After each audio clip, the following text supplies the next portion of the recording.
Present us, O Lord, in all our doings with thy most gracious favor, and further us with thy continual help, that in all our works begun, continued, and ended in thee, we may glorify thy holy name, and finally by thy mercy attain everlasting life. Amen.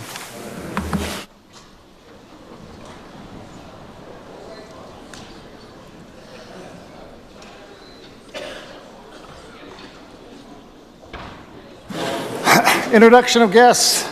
I recognize the Premier. Thank you, Mr. Speaker. I would request leave for an extended introduction. Premier's requested leave and extended introduction. Is leave granted? Recognize the Premier.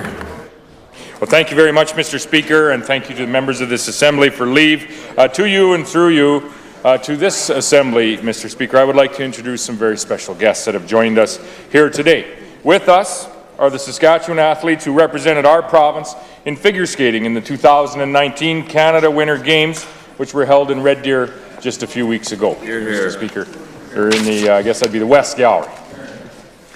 Mr. Speaker, our guests include Ashlyn Schmitz of Shelburne, Tristan Taylor of Regina, Cadence Dareniski of Regina, Rain Eberl from Moose Jaw, and Coach David Schultz, I think, will be joining us shortly as well, also from Regina.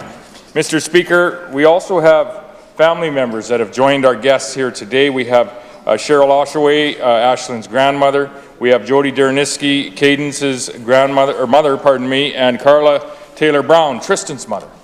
Carla is very familiar with a very familiar face for all of us in this legislature. She is a senior administrator in the office of the Minister of Trade and Export Development, Mr. Speaker.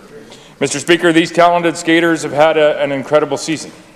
It's the first year that Ashlyn and Tristan have teamed up in pairs, and they excelled this year skating together. They were champions of the pre-novice pairs in Saskatchewan. They won the bronze medal in the pairs pre-novice mix at the Winter Games. This August, Ashlyn and Tristan hope to compete internationally at the North American Series in Edmonton, and we sincerely wish them all the best.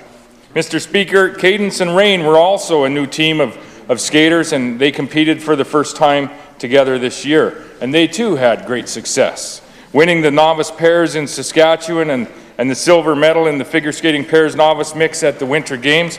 Mr. Speaker, Cadence and Rain also have aspirations to compete internationally this summer. The skaters received excellent guidance and instruction from David Schultz and his partner Vicky, who is also the coach. Mr. Speaker, winning medals at a national competition in any sport isn't easy. It takes hours and hours of practice, courage, and determination, and with those hours and hours of practice comes the responsibility to keep your marks up at school as you're traveling across the province and across the nation.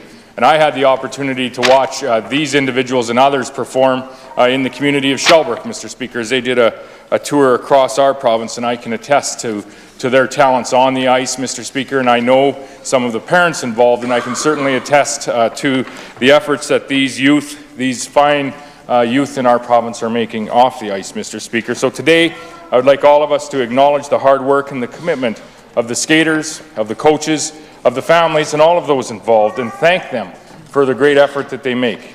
I want to thank the parents for all they've done in supporting these fine Saskatchewan athletes. Mr. Speaker, I ask all members of this Assembly to join me in congratulating and welcoming these guests to their Legislative Assembly.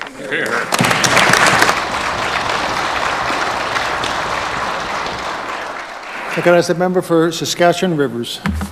Thank you, Mr. Speaker. I ask for leave for an extended introduction, please. Members asked leave for extended introduction. Is leave granted? Recognize the member. Thank you. It's my pleasure to introduce to you and through you, all the members of the Assembly, some very special guests that have joined us today in your gallery. Please welcome Mr. Ivan Pachuk, Consul General of the Czech Republic in Toronto, and Mr. David Mueller, Head of the Economic and Trade Section of the Consulate General of the Czech Republic in Toronto. This is the Consul General's first official visit to our province since his appointment in November 2016. Mr. Pachuk is a career diplomat who has served his country with distinction in Ukraine, Austria, Belgium, and the United States. His previous appointments have been as ambassador to Ukraine and to the United Nations in Vienna, and as a senior diplomat to the permanent delegation of the Czech Republic to the North Atlantic Treaty Organization. A distinguished career indeed. Canada is home to over 100,000 Canadians who are full or partial Czech descent. And as a matter of fact, Mr. Speaker, the first Czech immigrants who came to Canada in 1884 settled in Collins, Saskatchewan. Both of our countries share values related to security, free trade, and the promotion of democracy. We work well together on many bilateral and multilateral assignments, most notably with NATO, the Organization for Security and Cooperation in Europe, and the United Nations. Mr. Speaker, we are optimistic that our trade relationship will grow further under the Canadian-European Union Comprehensive Economic and Trade Agreement. In fact, Mr. Speaker, with the Czech Republic being the country with the highest beer consumption per capita in the world, and Saskatchewan being a major producer of malting barley, this could be the start of a delightful relationship. And what goes better with beer, Mr. Speaker, than hockey? The people of Saskatchewan and the people of the Czech Republic share a love for hockey, and we are proud to say our very own Regina-born Brett Fleming, who was drafted by the Washington Capitals in 2009, is now playing hockey in the Czech Republic. Mr. Speaker, for all these reasons and more, I welcome Mr. Pachuk and Mr. Mueller here today. We are honored to have them with us, and I ask that all members of the Assembly join me in welcoming our distinguished guests to Saskatchewan's legislature and its province. Thank you.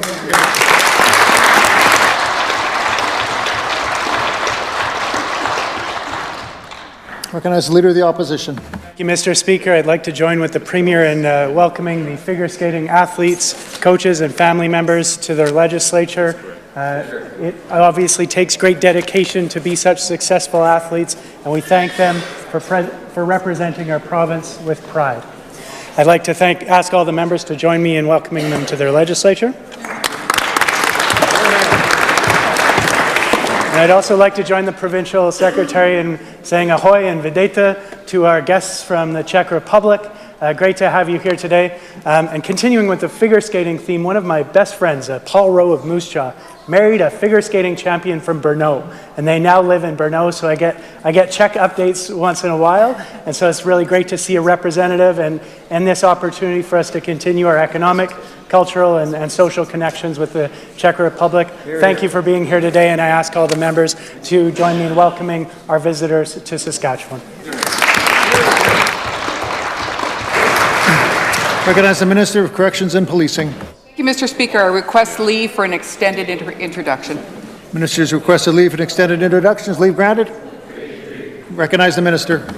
Thank you. I'm pleased to introduce several visitors seated throughout the galleries here this afternoon. First off, I'd like to introduce Dale McPhee, the Deputy Minister of Corrections and Policing, and his executive team of Corrections and Policing.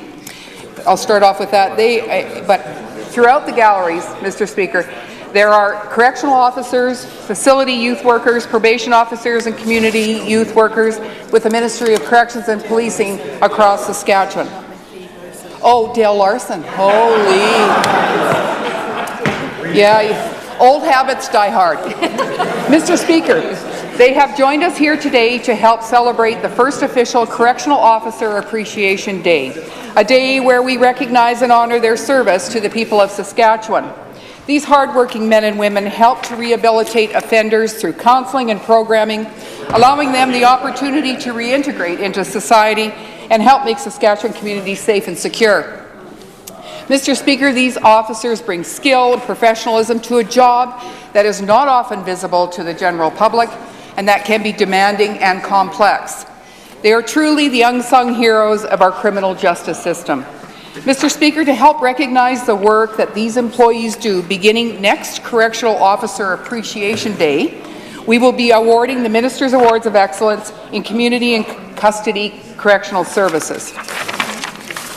Mr. Speaker, it's a pleasure and an honour to introduce representatives here today from each correctional facility across the province, as well as representatives from Community Correctional Services. I would ask them to stand as their name is called. Reg Larson from Besnard Lake Correctional Camp. Bill Amundsen from Drumming Hill Youth Centre, Jody Fiddler from Kilburn Hall Youth Centre, Darren Severite from Paul Dojak Youth Centre, Barb Lucas from Pine Grove Correctional Centre, Adeline Gunnarsson from Prince Albert Community Training Residence, Thomas Gamble from Prince Albert Correctional Centre, Rick Delisle from Prince Albert Youth Residence, Shelley Johnson from Community Training Residence, Devlin Clancy from Regina Correctional Centre, Laura Rusk from Saskatchewan Hospital North Battleford, Carrie Terchow from Saskatoon Community Training Residence, Karen Sawchuk from Saskatoon Community Training Residence Women, Lindsay Hollowell from Saskatoon Correctional Centre, Carrie Falauka from White Spruce Provincial Training Centre, Estelle La Liberty from Community Corrections in Buffalo Narrows, Diane Beacott with Community Corrections in North Battleford, Colin Cameron with Community Corrections in Regina. Mr. Speaker, I'm proud of the work done by each of these employees and their colleagues across Saskatchewan who help keep our communities safe. Please join me in welcoming them to their Legislative Assembly.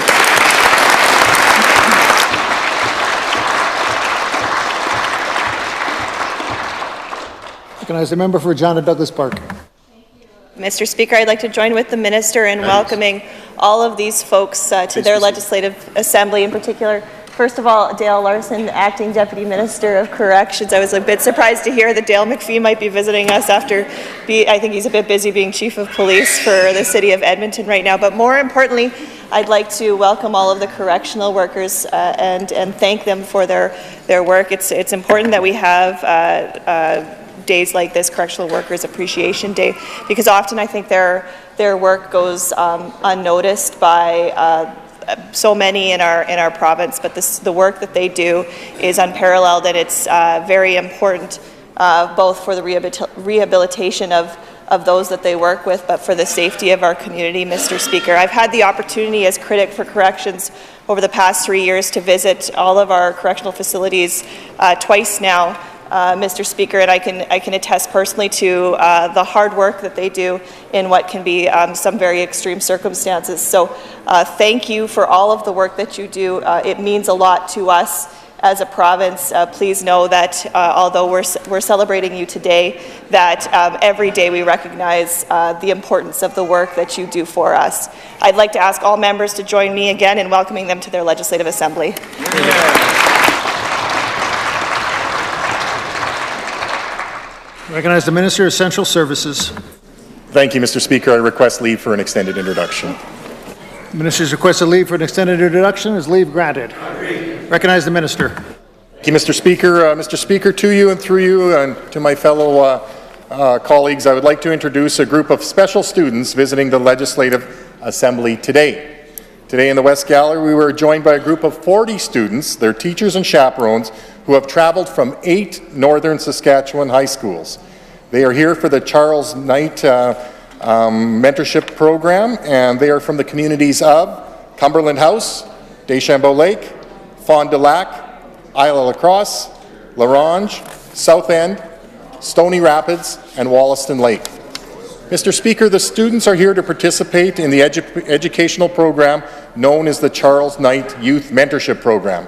This is the 10th anniversary of the annual program facilitated by the Provincial Capital Commission.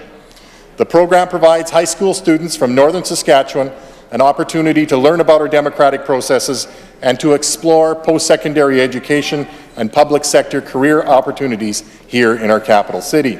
The visit is a unique opportunity for them to meet with ministers and MLAs. I know the members from Cumberland and Athabasca and myself had the opportunity to speak with them in an informal setting at lunch today.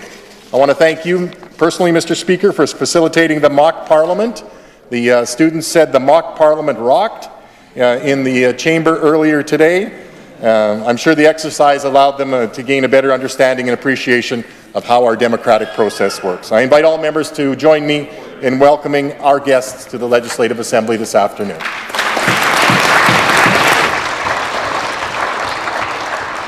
Recognize the member for Cumberland. Thank you, Mr. Speaker. To join in the Minister in welcoming our northern guests today, it was an honour to meet with them, have a little bit of a discussion back and forth, to watch the process as they went in here, back and forth as government opposition. Had some good laughs, but also they know the seriousness, and I just want to welcome them.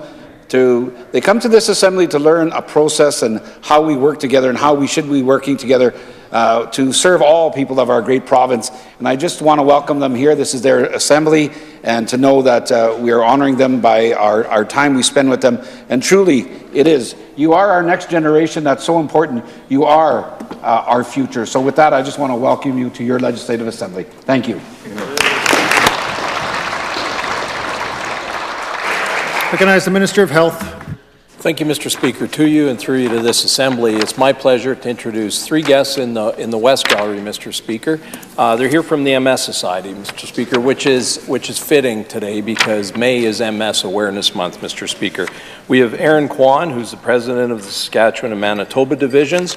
We have Eugene Paquin, the Government Relations Chair, and Jessica McPherson, who's the Director of Government Relations and Communications.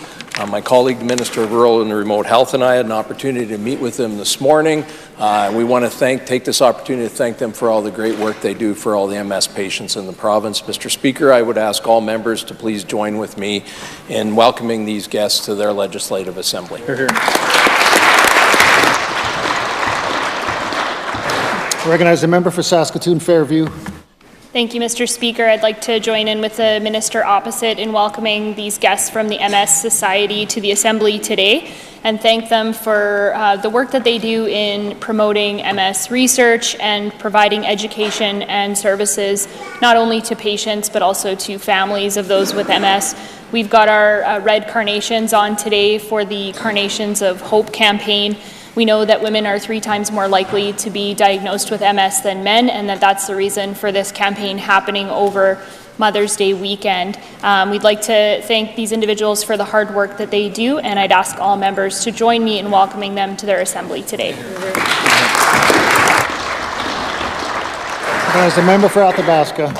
Thank you very much, Mr. Speaker. I want to join the Minister of Corrections and Public Safety in welcoming all the officers that work in our correctional system. I want to pay a special tribute to a colleague and a dear friend of mine. My colleague, I mean, she served as the mayor of Buffalo Narrows for a number of great years and a councillor as well, Estelle LaLiberty. And Mr. Speaker, I had the opportunity of going to school with her, and we took business administration together, and she made a reference to me being a pea brain one time during class, and I want to indicate to her that her assessment was correct. Mr. Speaker, I'm so very proud that she continues to work for the Public Safety Commission. I think we would have many more members from Buffalo Narrows had this government not shut down the Buffalo Narrows Correctional Centre. So I want to welcome Estelle here and to tell her that the fight for Buffalo Narrows Correctional Centre will continue. Thank you very much, Mr. Speaker. Recognize the member for Calvington-Wadena.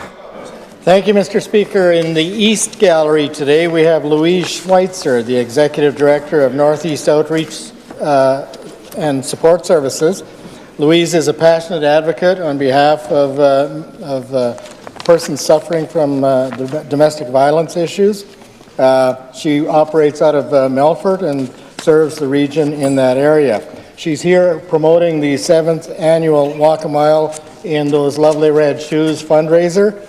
And we have had a history of a lot of MLA participation in that fundraiser, and we're looking forward to that again on May 28th. We all agree that this is a service that we would rather not see in our communities, but it's very rewarding to see advocates like Louise, who serves the community so well, and her team up in Melfort, who provide this most valuable service. Thank you, Mr. Speaker.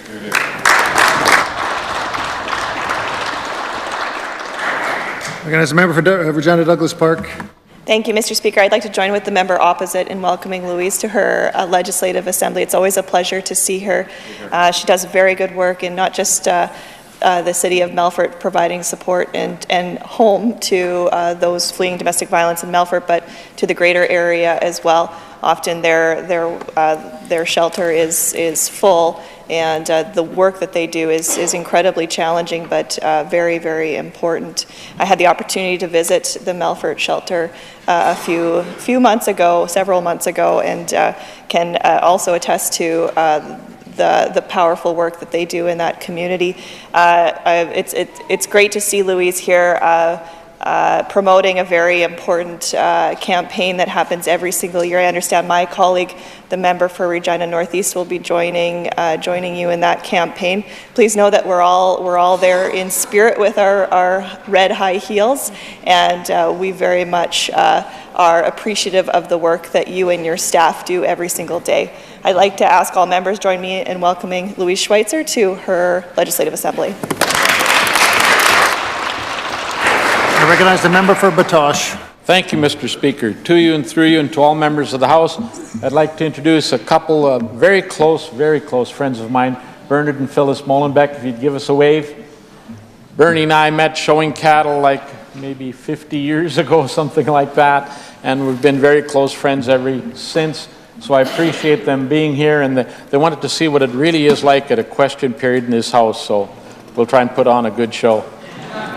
I'd ask all members to welcome them to their house. Thank you. I recognize the member for Saskatoon-Riversdale. Thank you, Mr. Speaker. To you and through you to all members of the legislature, I'm so pleased to welcome a group from a school in my constituency, Fairhaven. We have 32 kids from the grade 7 and 8 class, Andrew Kitchen's class.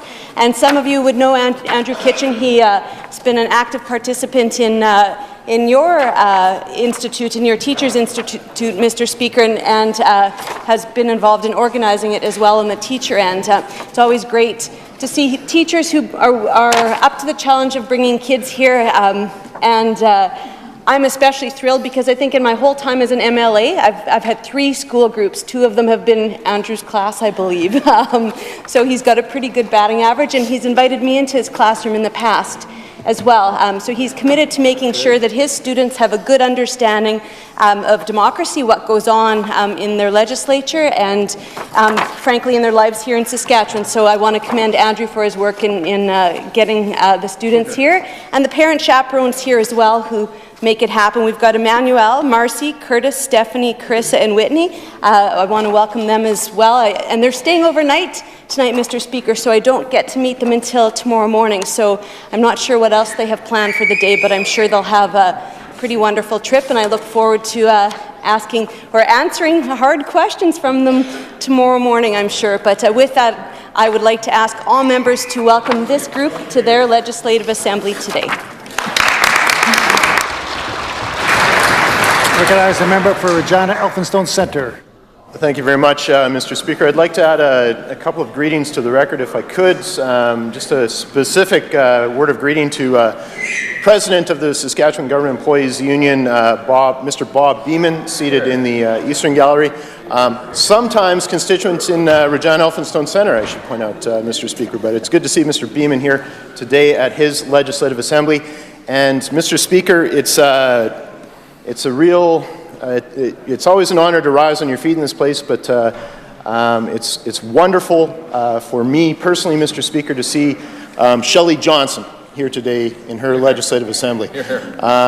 I grew up with the Johnson kids, Mr. Speaker, and Shelley's known me since I was about as tall as this desk, Mr. Speaker, but she was a good friend of my dear departed mother. And I know her to be an active person in the community, a proud mother, proud grandmother, and it's, again, really good to see Shelley Johnson here today, wearing the dress blues, proud, serving her province. And with that, Mr. Speaker, I'd ask all members to join me in welcoming these very important people to their Legislative Assembly. I recognize the Minister of Justice. Hello, Mr. Speaker.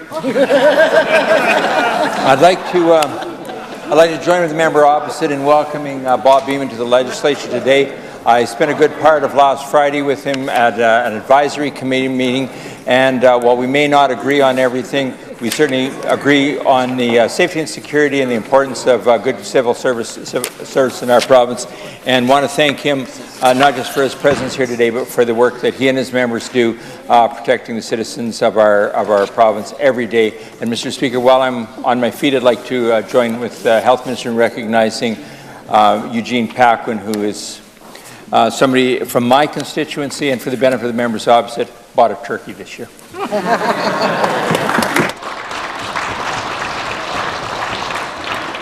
Recognize the member for the Battlefords. I didn't want to be the only one not getting an introduction, Mr. Speaker. So I would like to join with the minister and with the members opposite today as well, and offer special thanks to all of our correctional people that are here today for Correctional Officer Day, and especially a very good friend of mine up in that top gallery, Diane Beacott. Diane and Pat have been very good friends with my wife Linda and I for many, many years. In fact, our kids quite grew up together and used to go camping together back in the day, and we've got some great memories, and I can absolutely attest that Diane is an awesome Kaiser partner, because we spent lots of evening at the Kaiser table. Accompanying Diane today are another two very good friends of mine, Pat and Diane Beacott. Pat and Diane Lumsden, with the Pats mixed up. Very great to see them here today. Terry and Patty have been great friends of mine as well. And of course, Terry was a stellar member of the East End Eagle hockey team, along with the member from Cutknife Turtleford and myself. And I know that he shares our disappointment at never having an opportunity to light up the member from Athabasca, but that may help at another time. Anyway, I would just ask all members, please, to once more welcome these members to their assembly. Thank you.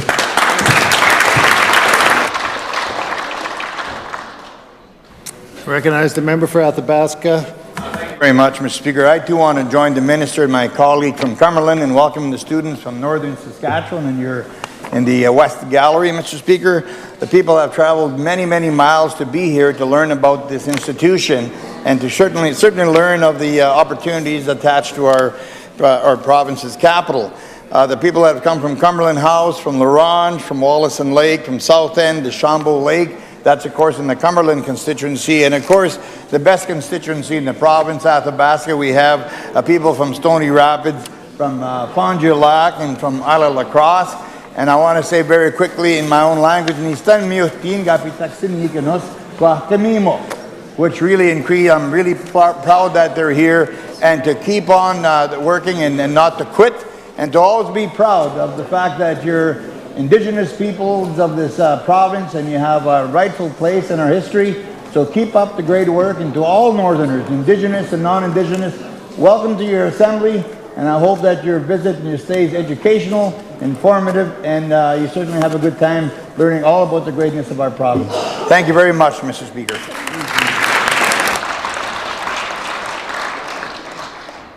Recognize the member for Regina Pasqua.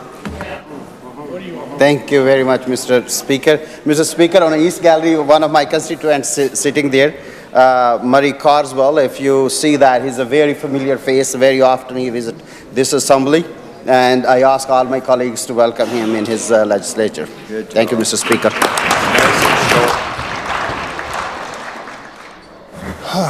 Okay. I'd like to request leave for an extended introduction. Leave granted. Thank you all. Okay, so I'd also like to welcome Andrew Kitchen and his class. Andrew was a participant in the Saskatchewan Teachers Institute on Parliamentary Democracy in 2017. He was selected to be a member of the steering committee in 2018. The steering committee works with my office, Social Studies Saskatchewan, and the Ministry of Education to host the SSTI each year. Thank you, Andrew, for your dedication to the SSTI program. Please join me in welcoming Mr. Kitchen and his grade 7 and 8 class to their Legislative Assembly.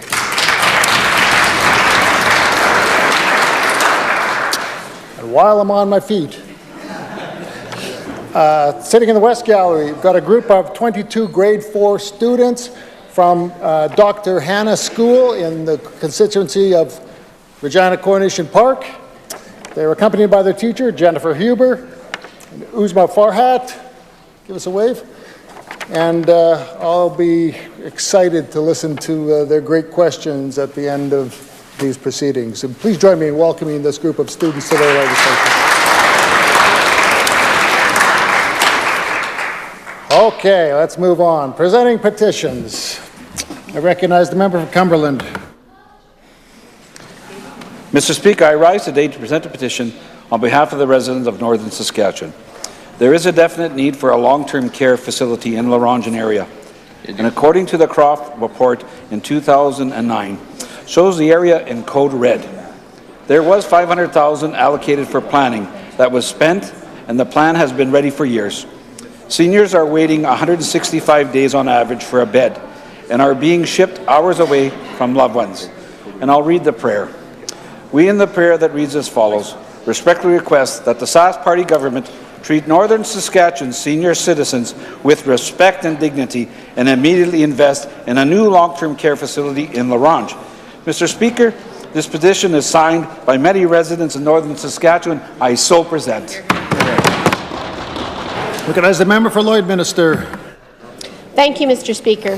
I am pleased to rise today to present a petition from citizens who are opposed to the federal government's decision to impose a carbon tax on the province of Saskatchewan. I'd like to read the prayer.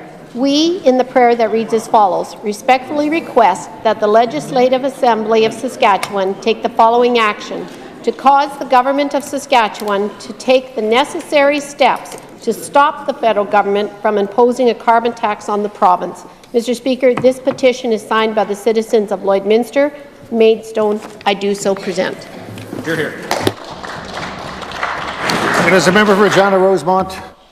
Thank you, Mr. Speaker. I rise once again today to present petitions on behalf of concerned people, communities, and local businesses from right across Saskatchewan as it relates to the Sask Party government's imposition of the PST onto construction labor and, well, pretty much everything else, yes. Mr. Speaker. Of course, in this case, what we saw the Sask Party government that saw a slowing economy and that slammed on the brakes, Mr. Speaker, and introduced really what's the epitome of a job-killing tax, Mr. Speaker, in the 2017 budget.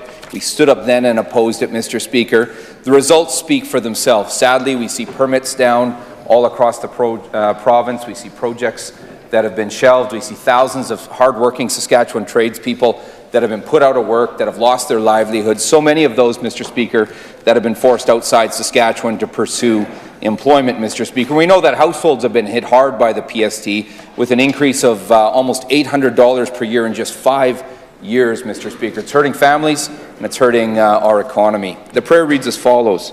We, in the prayer that reads as follows, respectfully request that the Legislative Assembly of Saskatchewan call on the Sask Party government to stop saddling families and businesses with the costs of their mismanagement and immediately reinstate the PST exemption on construction and stop hurting Saskatchewan businesses and families. These petitions are signed by concerned residents of Edenwald and Regina. I still submit. As a member for Regina Lakeview. Thank you, Mr. Speaker. I rise this afternoon to present a petition calling on the government to restore funding to post-secondary education institutions. Mr. Speaker, those who have signed this petition wish to draw our attention to the impact that years of cuts and underfunding have had across the sector, leading to students paying some of the highest tuition rates in Canada at a time when we've seen a loss of supports in student scholarships and impacts right across the sector. I'll read the prayer. We, in the prayer that reads as follows, respectfully request that the Government of Saskatchewan immediately restore funding to Saskatchewan's post-secondary institutions and stop the damaging cuts to our students. Mr. Speaker, this petition has been seen far and wide around the province. We have signatures today from Regina, Moose Jaw, Assiniboia, Briarcrest, Carinport, Pence, Mydale, Saskatoon, Melville, Nipawin, Priestville, Lanigan, Prince Albert, Christopher Lake, Success, Swift Current, Southey, Arcola, Wynyard, Esterhazy, and Hafford. I do so present. As a member for Regina Douglas Park.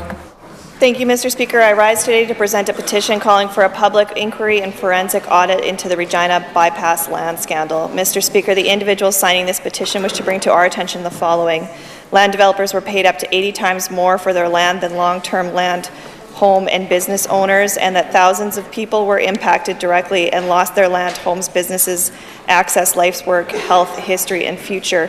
Mr. Speaker, one of those particular businesses that were impacted, and as you can hear, many were impacted, was an award-winning manufacturing facility located just outside of Regina called Super Seamless.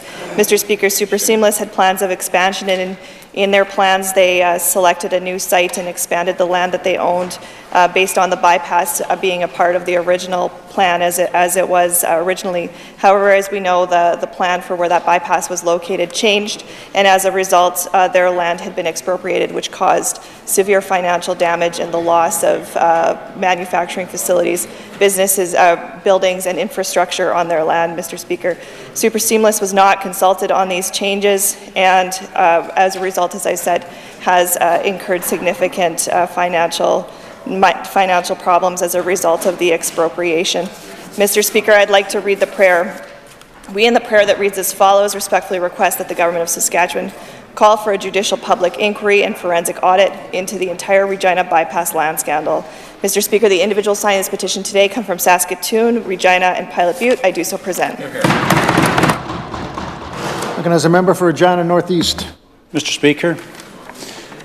Mr. Speaker, I have here a petition from people who are concerned about the very building blocks of life, seeds.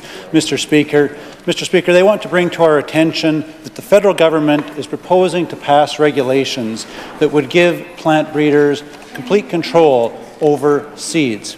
Mr. Speaker, one of these proposals would have farmers paying a trailing royalty, having to pay again and again and again for seed that they grew on their own farm and wanted to save a portion of that and reuse. One of the proposals would have farmers paying an endpoint royalty, or in other words, a royalty on every ton of crop that they grew from seed that they bought from one of the international seed companies.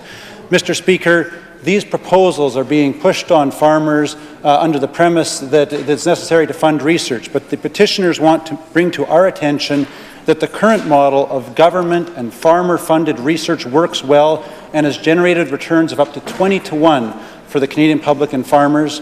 And Mr. Speaker, under these proposals that are supposedly being based on the premise of furthering research, Mr. Speaker, the petitioners want to bring to our attention that there's no guarantee that any of these royalty dollars would go towards research. There's no guarantee that the value of that research would go to farmers. And Mr. Speaker, there's no guarantee that any of that research would even be on Canadian crop varieties. Mr. Speaker, the petitioners respectfully request that the Legislative Assembly of Saskatchewan call on the Saskatchewan Party government to advocate on behalf of Saskatchewan farmers with the federal government to ensure that the rights of farmers to freely use their own seed be established and maintained, that endpoint and trailing royalties not be imposed on farmers, and that any research that is paid for by farmers will be controlled and directed by farmers. Mr. Speaker, the people signing this petition are from the communities of Lloydminster and Estevan. I so present.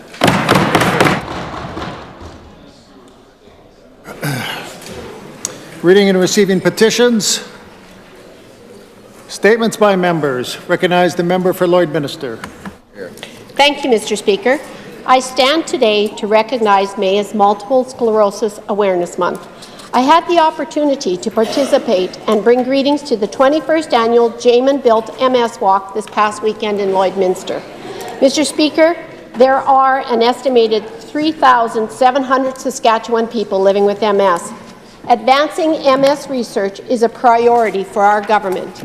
In 2016, the MS Advisory Panel released its report outlining ways to improve MS care, education, and research in Saskatchewan. In addition to a new MS clinical research chair and a newly recruited neurologist, we continue to provide annual funding to the Saskatoon MS Clinic to support the needs of Saskatchewan residents living with MS. Mr. Speaker, last week we announced coverage of a new drug called Ocrevus. It's the first MS medication approved for treating the primary progressive form of MS. It's also covered for people with relapsing remitting MS, the most common form of the condition. Ocrevus is the 13th MS drug treatment option covered by the Saskatchewan formulary. Mr. Speaker, we are committed to providing high-quality, timely health care services to all our residents, and we will continue to make MS research and patient care a priority. I ask that all members join me in recognizing MS Awareness Month. Thank you. There's a member for Regina Douglas Park. Mr. Speaker, Sunday was National Day of Awareness for Missing and Murdered Indigenous Women. On this day and every day, it's important that we recognize the discrimination and racism in our systems that victimize these women. We need to end the injustice and violence against Indigenous women and girls. Awareness days like these shine a light on the root causes of violence, murders, and disappearances. In Saskatchewan, poverty, colonialism, and sexism often drive these crimes. This week, Carson and Regina Poitras from Air Ronge are having their second annual spiritual walk from Prince Albert to La Ronge to raise awareness of their missing daughter, Happy Charles. Happy was last seen in Prince Albert on April 3rd, 2017. They have had struggles dealing with official agencies and the lack of supports our province has for missing and murdered women and girls. They feel they have not been treated equally in the eyes of the law. They are, however, thankful the Prince Albert Police have come forward to show support and join in the walks. The experiences of having a loved one murdered or go missing affects families, governments, businesses, community groups, and individuals. The women and girls that were taken are not forgotten, and we need to honor their truth by supporting their families and calling for change. Mr. Speaker, I ask all members to join me in acknowledging this day of awareness for missing and murdered Indigenous women. We must do more to make sure families like Happy Charles's are not left without answers. Thank you. Recognize a member for Moose Jaw, Waccamaw. Thank you, Mr. Speaker. In April, the Moose Jaw Minor Hockey Association and the Moose Jaw Warriors announced an exciting new partnership and sponsorship, rebranding the Midget AAA program as Moose Jaw AAA Warriors. Mr. Speaker, the Warriors are a pivotal part of our community, making the rebranding an obvious move. The WHL Warriors have represented our community so well for many, many years, and rebranding our midget club creates the same world-class mentality. The rebrand will also include a mentorship and advisory role between the two teams.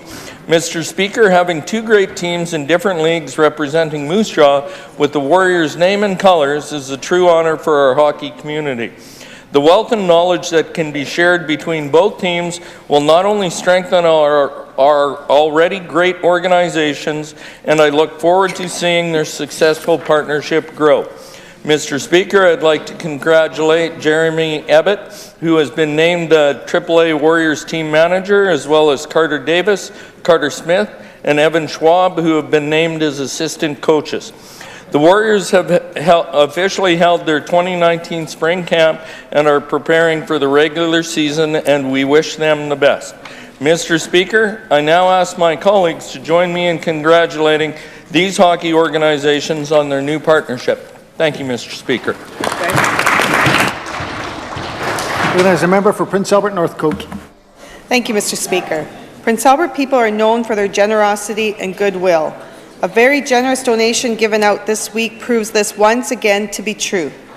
The Prince Albert Royal Canadian Legion Branch No. 2 donated money from their Poppy Fund to Pineview Terrace Special Care Home. The Legion presented Pineview Terrace with a check for just over $15,000. The money will go towards new protective air mattresses and more blood pressure monitors. The Legion members selected Pineview Terrace because there are 5 veterans and veteran spouses who are residents there. Mr. Speaker, Pineview Terrace is a 60-bed special care home located next to the Victoria Hospital. There are 58 long-term care beds and 2 respite beds. This home provides personal and health services to people who are elderly, disabled, or chronically ill and need 24-hour care. There are other health care supports provided at Pineview Terrace, such as day programs, respite, and rehabilitation services. These programs make it possible for people to remain in their homes for a longer period of time.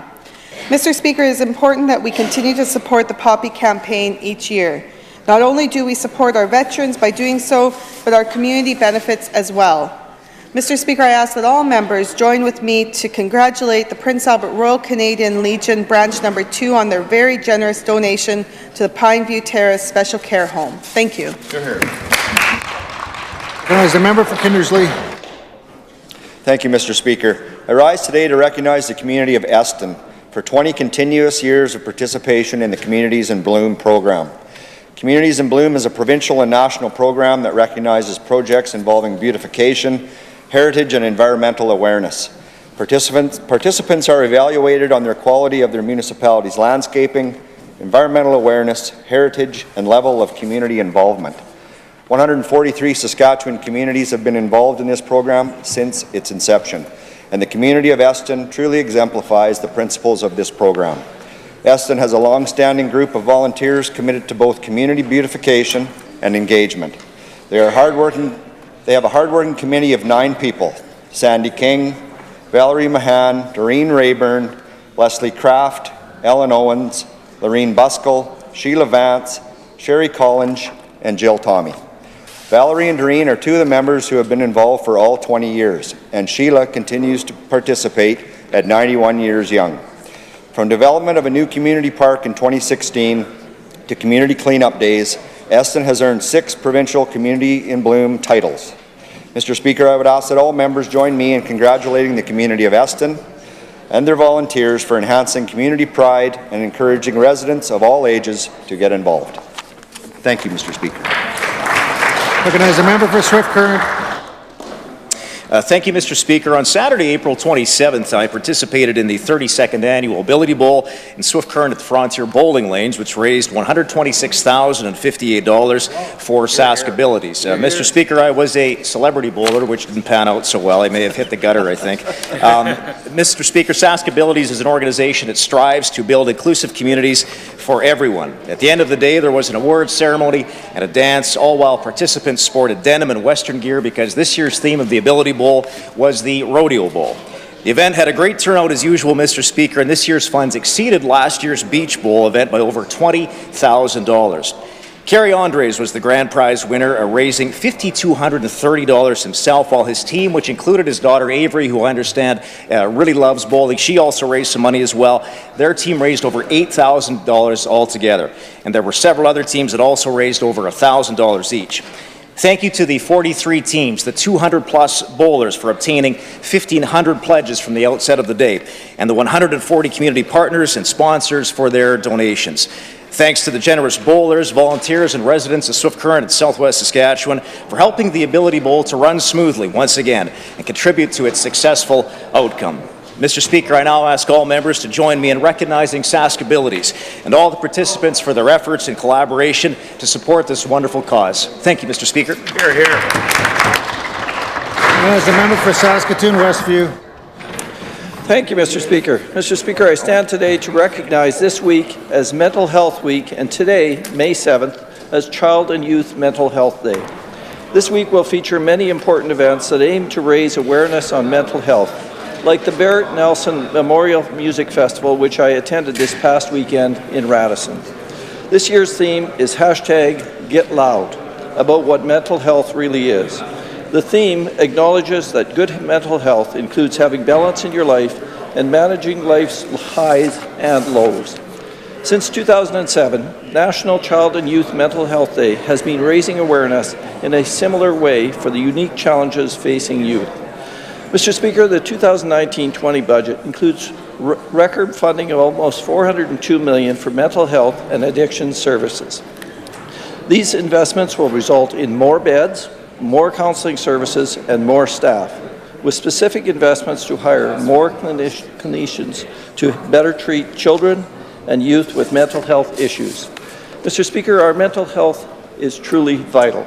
It is crucial that we continue to work together to empower our people, especially our youth, to reach out for help they need to manage their mental health. I now ask all members of the House to join me in recognizing Child and Youth Mental Health Day and Mental Health Week. Thank you, Mr. Speaker. Here, here. Well done. Question period. I recognize the Leader of the Opposition. Thank you, Mr. Speaker. you can't cut your way to economic growth. Economists know this, and the Premier should know it as well. And we're seeing a fresh example of this in Ontario, where the Premier's friend, Mr. Ford, decided to take a page out of the Sask Party handbook, cut healthcare, cut education, cut libraries and legal aid.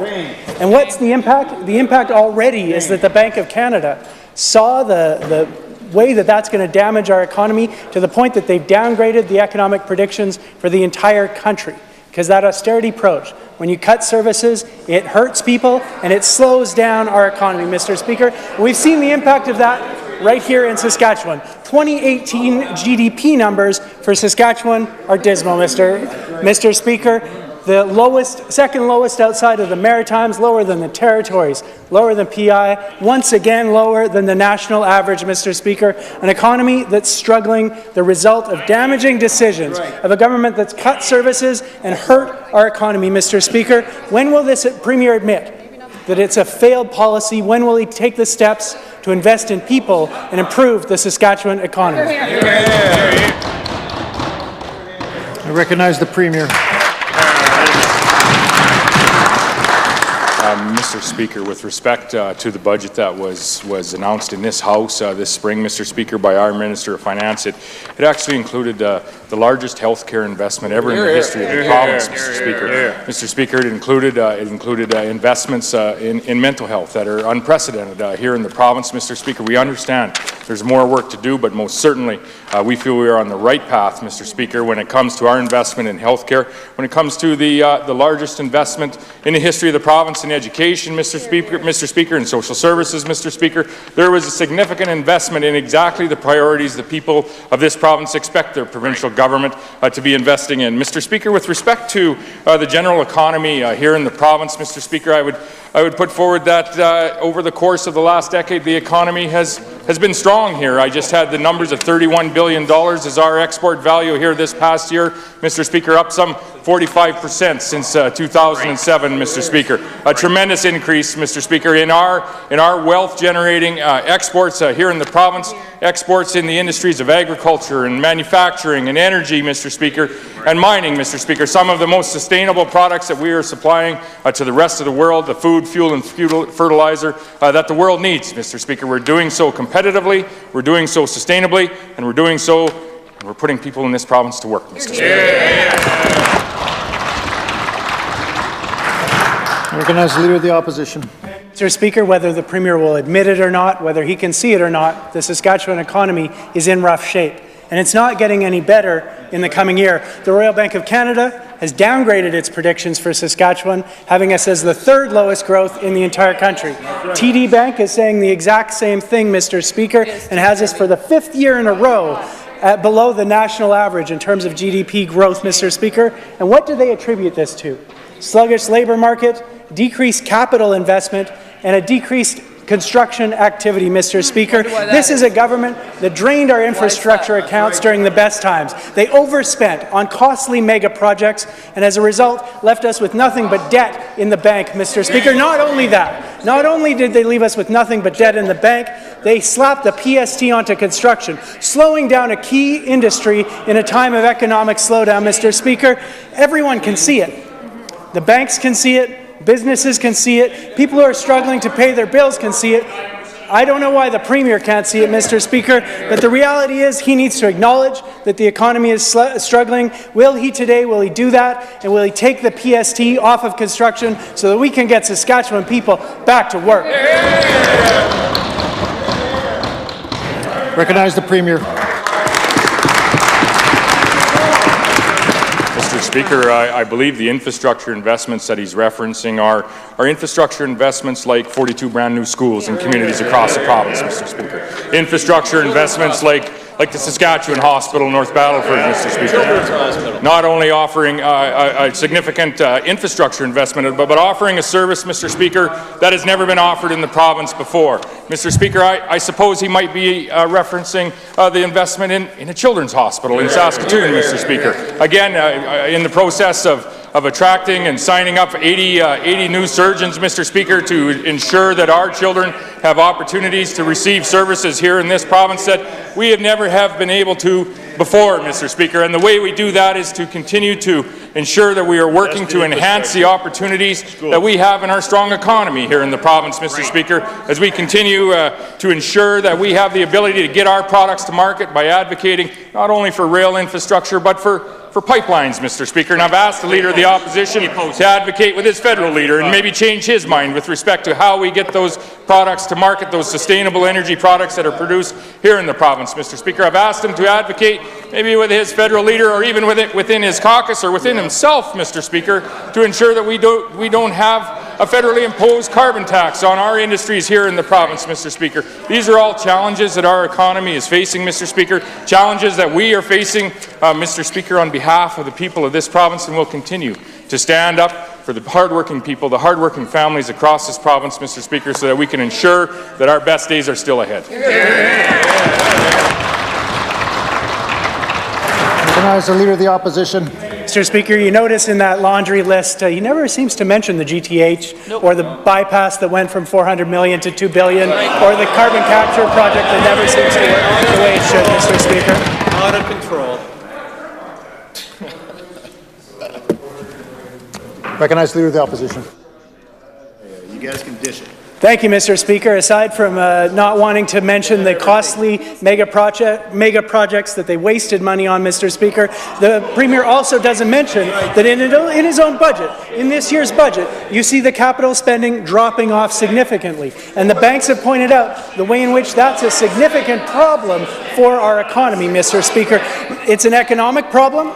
It's a service delivery problem, and it's a people problem. With 70 schools in this province over capacity, Mr. Speaker, we've got a real problem. And in Ontario, they're eliminating caps on class sizes. Here, we're not even tracking class sizes. Mr. Speaker, how could the government be so uncurious about such an important question as how many kids are in each classroom? Or do they just not want us to know the real answer? Mr. Speaker, our classrooms are crowded.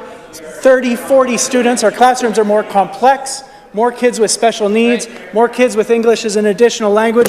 Mr. Speaker, there's a real problem. Now, in order to fix a problem, you have to admit you have a problem. Will the Premier stand up today, admit that there's a problem with overcrowded classrooms, and will he commit to tracking how many kids are in each class? Recognize the Premier. Mr. Speaker, the reason we have more kids in schools across this province, Mr. Speaker, and we've had to build new schools because of this, Mr. Speaker, is there's 176,000 more people that live in this province.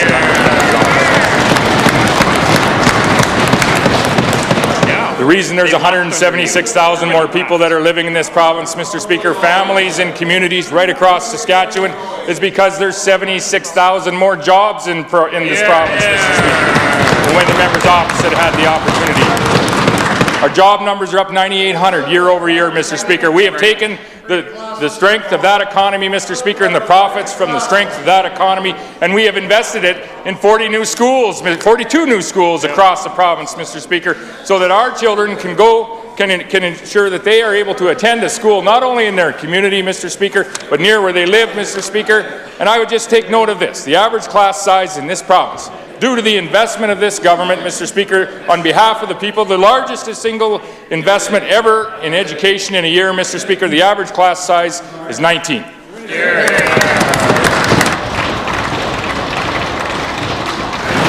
Recognize the Leader of the Opposition. Mr.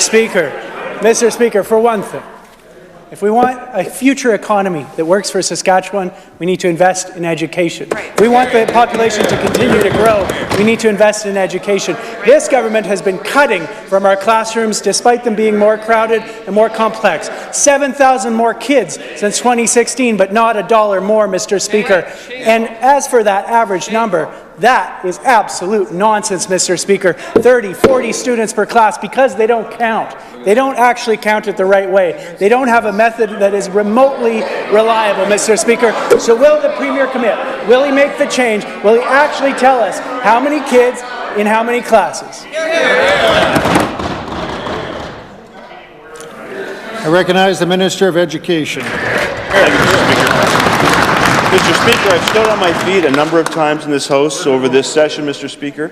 We have the largest investment in education operating, Mr. Speaker, in the history of this province, Mr. Speaker.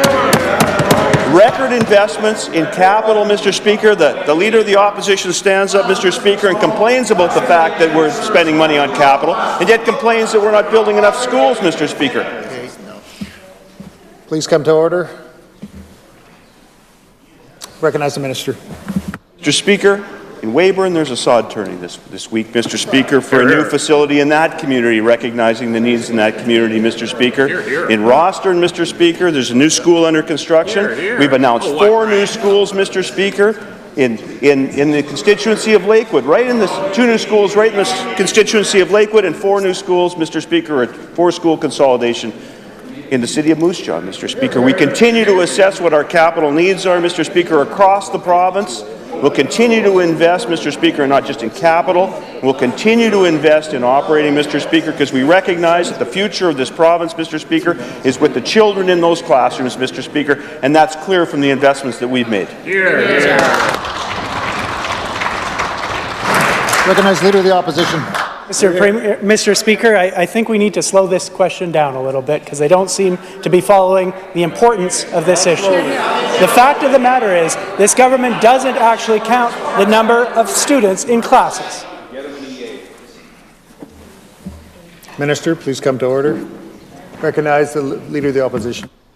Thank you, Mr. Speaker. The fact of this matter is that this government doesn't count the number of students in classrooms. This is a pretty big deal. They do an average in which they throw in everyone who's got a teacher's certificate, which greatly underestimates the number of kids per classroom. That's a big deal, Mr. Speaker. The question is very simple. Will this government understand that in today's complex and challenging classrooms, teachers are stressed, students are stressed, parents are rightly worried? Will they do their homework? Will they commit to tracking the number of students per class? It's not that hard. Recognize the Minister of Education. Mr. Speaker, I've been to some of those classrooms, Mr. Speaker, across this province. I've met with teachers, I've met with school boards, Mr. Speaker, and I've met with parents, Mr. Speaker.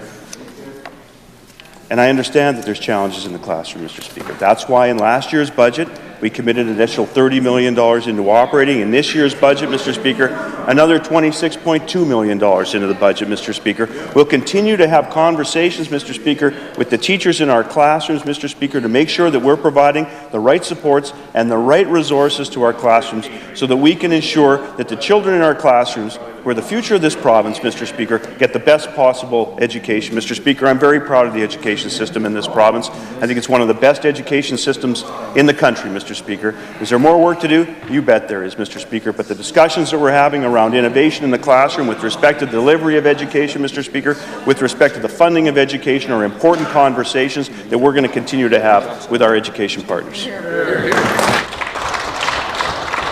Recognize a member for Regina Lakeview. Mr. Speaker, last week I asked the Minister of Education a straightforward question. Would he guarantee that there won't be any job losses as a result of the Sask Party government's cuts to education? He dodged the question, Mr. Speaker, and it's not surprising why. I know that he's having the same meetings that I am with divisions. They're saying that they are again in the position of having to do more with less and are left with few choices other than to leave positions unfilled or even let people go. The minister doesn't like to talk about per-student funding, but the math is simple. If you're allocating fewer dollars per student and not keeping pace with inflation, there's no road forward that doesn't involve cuts. Very simply, Mr. Speaker, to the minister, will he guarantee that there won't be any job losses as school divisions plan for next school year? Recognize the Minister of Education. Speaker, as the member knows, Mr. Speaker, we don't fund on a per-pupil basis, Mr. Speaker. The formula has a number of components into it, Mr. Speaker. Student numbers are important, Mr. Speaker. But so are transportation, Mr. Speaker. So are geography. So are the needs of students, Mr. Speaker. And the formula is very good at assessing that, Mr. Speaker.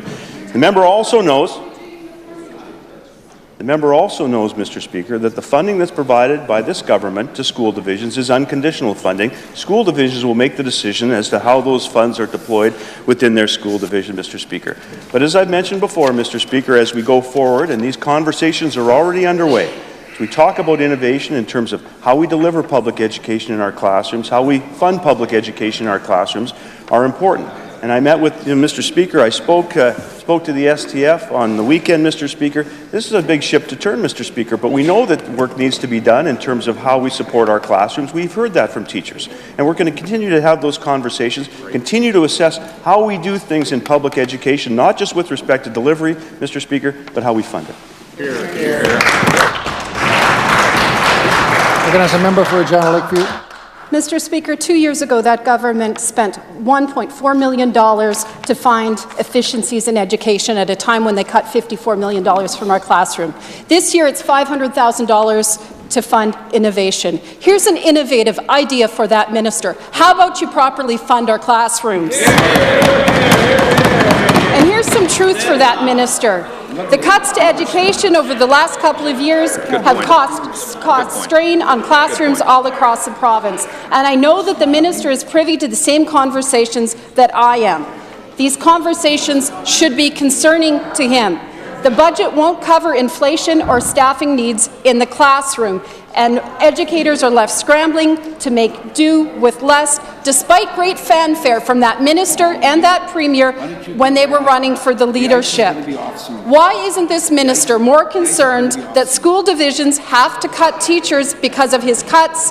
Is the minister sincerely comfortable with the fact that students will start yet another school year with fewer supports in their classrooms? Recognize the Minister of Education. Well, Mr. Speaker, we want to talk about innovation. Perhaps ask the member what innovation there was in closing 176 schools in rural areas.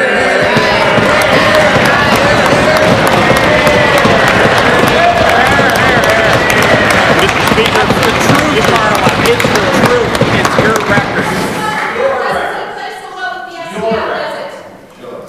Member for Regina Lakeview. And Athabasca, please come to order. Recognize the minister. Mr. Speaker, she can say, and she said on the floor of this assembly, those kids aren't in school anymore. Why do we need those schools? Well, Mr. Speaker, I talked to the parents of the children, of the kids, who would otherwise go to those schools and talk about the transportation times, 45 minutes up to an hour going to school in the morning, Mr. Speaker, because of those reductions, Mr. Speaker. Now, Mr. Speaker, as we move forward, as we have a conversation around what innovation looks like. Minister of Health, Leader of the Opposition, please come to order. Recognize the minister. Mr. Speaker, as we continue to have our dialogue, Mr. Speaker, not just with teachers, but school boards, Mr. Speaker, and with parents, and we've already started these conversations to talk about how we can move forward in the delivery of education so we can continue to deliver the good services that we provide in those classrooms, Mr. Speaker. I've said, I've acknowledged on the floor of this legislature, we need to do more, Mr. Speaker. There are more challenges in the classroom, Mr. Speaker. Classes are more diverse, Mr. Speaker. There's challenges, and we have to continue to look at that, Mr. Speaker, and we're going to do that as we move forward with an innovation conversation, Mr. Speaker. But we're committed to it on this side of the House, and that's demonstrated, Mr. Speaker, by a record investment in operating capital, Mr. Speaker, record investments in capital from this side of the House. Recognize the member for Saskatoon Centre. Thank you, Mr. Speaker. On March 28th, the Minister of Government Relations escalated the government's Pine House investigation into an official inquirer, appointing a supervisor for a term of 1 year to help Pine House get back on track. Can the minister confirm that this supervisor's duties include ensuring that Pine House Village responds to valid access to information requests? Good question. Recognize the Minister of Government Relations. Mr. Speaker, the responsibilities that the supervisor has is to provide oversight to all of the activities that are going on within the municipality and municipality leadership. Recognize a member for Saskatoon Centre. Mr. Speaker, this is a very simple question. Media has reported that the government-appointed supervisor's duties include ensuring that Pine House Village responds appropriately to access to information requests. So I simply asked him to confirm this fact, and unless the minister tells us otherwise, we can only assume those reports are correct. Well, Mr. Speaker, two new information commissioner reports last week show that the government's efforts to assist Pine House Village have yet to bear fruit. On Friday, Saskatchewan's Privacy Commissioner released 2 reports detailing new failures of the Pine House Village to comply with FOI requests. These are the 15th and 16th such reports. Now that the provincial government has assumed responsibility for ensuring Pine House Village responds to valid access to information requests, how does the minister explain this continued non-compliance? Yeah, good question. Recognize the Minister of Government Relations. Mr. Speaker, the supervisor has been provided with the responsibilities to ensure that all actions and directions provided to the council are undertaken. As it's taken us a fair bit of time to get to this point, we're expecting it's going to take us a bit of time to provide guidance and to get them to reach full compliance, Mr. Speaker. Recognize the member for Saskatoon Centre. Thank you, Mr. Speaker. The Privacy Commissioner's 16th report, issued on Friday, addresses the handling of an FOI that asks for documentation of all expenses the village covered for the visits of the Finance Minister, including the 2 known trips of 2016-18 that the Minister later reimbursed hotel expenses for. Pine House Village has yet to meaningfully respond to this request. After 2 months of silence, the village administration and later the supervisor indicated only that the village is having issues with its main email account. The Commissioner wrote, and I quote, "If this issue continues, I would encourage the village to communicate with my office using the telephone or at least return my office's phone calls." End of quote. Mr. Speaker, what is keeping the village of Pine House and its provincially appointed supervisor from releasing these expense receipts requested in January? Hear, hear. I recognize the Minister of Government Relations. Mr. Speaker, I believe the Minister of Finance has stated that she didn't know at the time that the accommodations had been paid for by the village. She learned this, she immediately did 2 things. She reimbursed the village of Pine House for the cost of the accommodations, and then she referred the matter to the Conflict of Interest Commissioner for review. The Commissioner has since ruled that she was not in a conflict of interest. She had done the right thing by reimbursing the village. Mr. Speaker, the Minister took the appropriate steps. The Commissioner is satisfied with the response, and so am I, Mr. Speaker. There's a member for Saskatoon Centre. You know, Mr. Speaker, all the supervisor had to do was call back. Hear, hear. Mr. Speaker, when it was reported last December, as the Minister said, that the Finance Minister had stayed in Pine House on the village's dime, the Minister said she had not been aware that the village had paid for accommodations. Fair enough. The Minister said she believed that her personal friend, a village councillor, and the village housing coordinator had paid, though she said she was not aware that he was the village councillor and the village housing coordinator. Now, the Minister announced that she had just reached out to the village to reimburse them for this hotel expense. But, Mr. Speaker, ethically, she should have also inquired whether any other expenses had been incurred by the village for those personal visits, meals, guide fees, or other considerations, and reimburse those expenses as well. Did the Finance Minister make those inquiries, and did she reimburse any other expenses beyond her hotel bills? Recognize the Minister of Government Relations. Mr. Speaker, I'm going to repeat this once again, that she referred the matter to the Conflict of Interest Commissioner for review. Listen up, David. The Commissioner determined that she was not in a conflict of interest. She'd done the right thing by reimbursing the village. Mr. Speaker, the Minister took the appropriate steps. I am satisfied with that, Mr. Speaker. Recognize the member for Saskatoon Riversdale. Mr. Speaker, Saskatchewan is late to the game in addressing the spread of methamphetamine use in our province, and there are concerns that the government's actions are still lacking. The growth in meth use in Saskatchewan is shocking.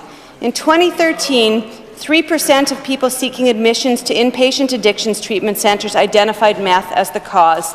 Last year, more than 30% said the same. That's a 10-fold increase in just 5 years.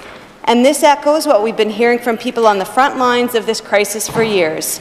Dr. Peter Butt, an addictions physician in Saskatoon, says our health system isn't equipped to deal with the rise of crystal meth use and that recovering users need a longer period for detox and rehabilitation than what is available in our health system. There simply aren't enough or the right types of supports available. What is this government's plan to get this crisis under control? Recognize the Minister of Health. Thank you, Mr. Speaker. We recognize the terrible scourge of crystal meth, Mr. Speaker. There's an opioid crisis across the country. We asked the federal government for access to the emergency treatment fund, Mr. Speaker. For opioids, we asked them to extend that to crystal meth, and they've agreed, Mr. Speaker. It's well documented, all the action that we've announced on Budget Day towards mental health and addictions, Mr. Speaker. Mr. Speaker, it's interesting that the member opposite quoted Dr. Peter Butt, who, as she said, is an addiction specialist and an acknowledged expert in the province, Mr. Speaker. I'd like to read you a letter that Dr. Butt sent to me after the budget, Mr. Speaker. It says, "Dear Minister Ryder, I'd like to convey my profound appreciation to you for your advocacy and commitment to mental health and addiction within the 2019 budget. We now have the honour and responsibility to not only bolster the current system, but also close the gaps, improve access, and address the quality of care throughout the province. This investment will spur that activity and leave a legacy of an improved system of care. If it does not, we will have failed to take full advantage of this opportunity. Thank you once again. We now have substantial work to do." Mr. Speaker, I have faith that he will do that work. Thank you, Mr. Speaker. Ministerial statements. Introduction of bills. Ministerial statement. We'll back up. Ministerial statements. Recognize the Minister of Energy and Resources. Thank you, Mr. Speaker. I'm pleased to rise and share with the Assembly the successes of our government's Targeted Mineral Exploration Incentive, otherwise known as TMEI, and it's just getting started. Mr. Speaker, TMEI is leading to increased drilling activity for base and precious metals and minerals in a defined target area near Creighton in northeastern Saskatchewan. This activity will create real opportunities for potential future mining investments in our province's north and the economic benefits and jobs that go with that. Developed in consultation with industry, this targeted mineral incentive is part of our mineral development strategy announced in the 2017 speech from the throne. The 2019-20 budget continues to support this strategy by providing overall funding for the mineral incentive, which is established on an annual basis to a maximum of $750,000 per year. Mr. Speaker, I'm pleased to announce that 7 successful applications were received for the 2018-19 incentive program. This indicated a total of 110 new drill holes and proposed expenditures of more than $6.5 million in the eligibility area. The eligible companies will receive a grant of up to $50,000 per year to support their exploration efforts. Some examples of metals and minerals being explored for include copper, gold, nickel, and zinc. The program has also triggered a net increase of more than 628,000 hectares of new mineral dispositions being acquired and more than 600 downloads of raw data and maps of provincially funded geophysical surveys. This is a great sign and good news. Good news for industry and junior mining and exploration companies which sometimes face challenges when it comes to raising capital. As Pam Schwann of the SMA, Saskatchewan Mining Association, said at the announcement this morning, the exploration phase is the R&D of mining, a crucial part of the process. As CEO and President of Forum Energy Metals Corp, Rick Mazur, said, the TMEI was a significant factor in our decision to drill our Janus Lake Copper project, and our drill results confirmed our belief in the project and successfully revived a base metal project that was dormant for 15 years. Hats off to the government's mineral development strategy, he said, for implementing this program. This incentive, Mr. Speaker, will promote the discovery of new mineral resource opportunities. Our government is excited about the prospects of this program, pun intended, as these investments moving forward have the potential to create jobs and opportunity for people in northern Saskatchewan, and we hope one day a new mine. Thank you, Mr. Speaker.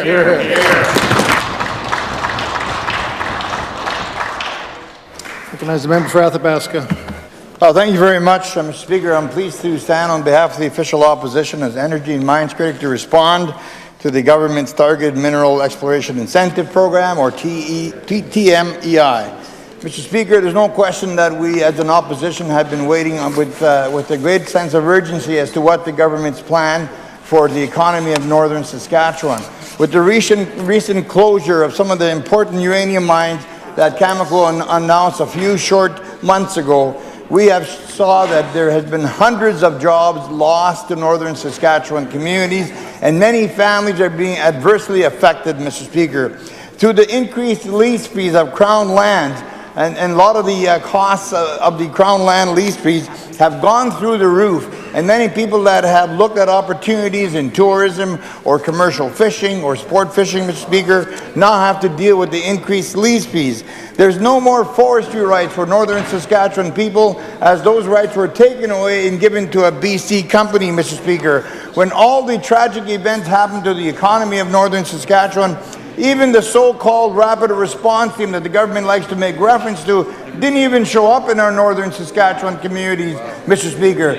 So forgive me as the critic if we're a little bit skeptical of the government's Targeted Mineral Exploration Incentive, because, Mr. Speaker, much more is required in northern Saskatchewan. We are tired of the unemployment, we are tired of the socio-economic problems, and the government must do more in targeted incentives for the north to help them rebuild the future that was so bright before this government took over, Mr. Speaker.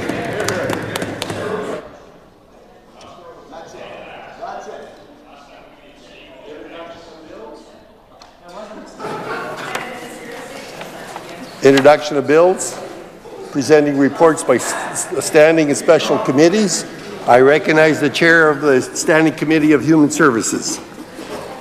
Mr. Speaker, I am instructed by the Standing Committee on Human Services to report Bill number 145, the Residential Services Act 2018, with amendment.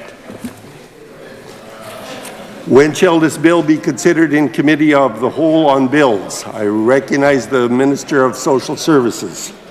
Thank you, Mr. Speaker. I request leave to waive consideration of the Committee of the Whole on this bill, and that the bill and its amendments be now read for the third time. The Minister has requested leave to waive consideration in Committee of the Whole on Bill number 145, the Residential Services Act, and that the bill and its amendments be now read a third time. Is leave granted? When shall the amendments be read a first time? I recognize the Minister. Thank you, Mr. Speaker. I move that the amendments be now read a first and second time. It has been moved by the Minister that the amendments be now read a first and second time. Is the pleasure of the Assembly to adopt the motion? Carried. First and second reading of the amendment. The Minister may proceed to third reading. I recognize the Minister. Thank you, Mr. Speaker. I move that this bill be now read the third time and passed under its title. It has been moved by the Minister that Bill number 145, the Residential Services Act, be now read a third time and passed under its title. Is it the pleasure of the Assembly to adopt the motion? Carried. Third reading of this bill.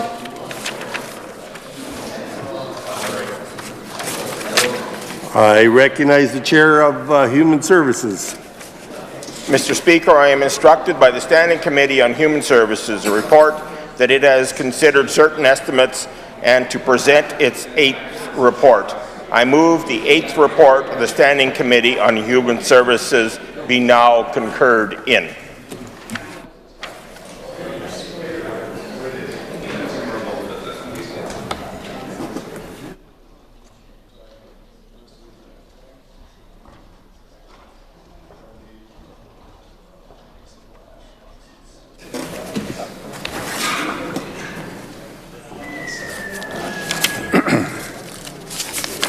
It has been moved by the Chair that the 8th report of the Standing Committee on Human Services be now concurred in. Is the Assembly ready for the question? Is the pleasure of the Assembly to adopt the motion? Carried. Okay. Orders of the day. Oh, sorry. I recognize the chair of the Standing Committee on Private Bills, way back in the corner there.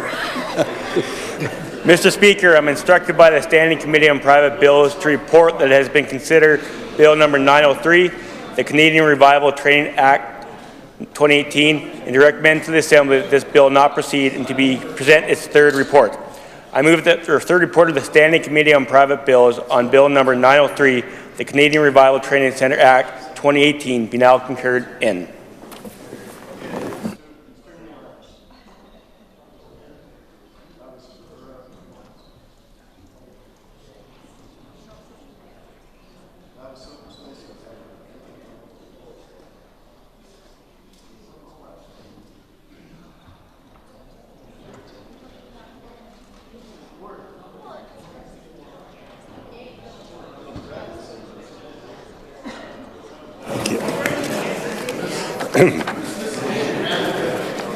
It has been moved by the chair of the Standing Committee on Private Bills, the third report of the Standing Committee on Private Bills on Bill number 903, the Canadian Revival Training Centre Act 2019 be concurred in. Is it the pleasure of the Assembly to adopt? Is the Assembly ready for the motion? Or the question? Is it the pleasure of the Assembly to adopt the motion? Carried. I therefore direct that Bill number 903, the Canadian Revival Training Centre Act 2018, be removed from the order paper. So, orders of the day. I recognize the Government House Leader. Mr. Speaker, I ask leave to move a motion for substitution on committees. The Government House Leader has asked for leave to move a motion. Is leave granted? The House Leader may proceed. I move that the name of Lisa Lambert be submitted for the name of Laurie Carr on the Standing Committee on House Services.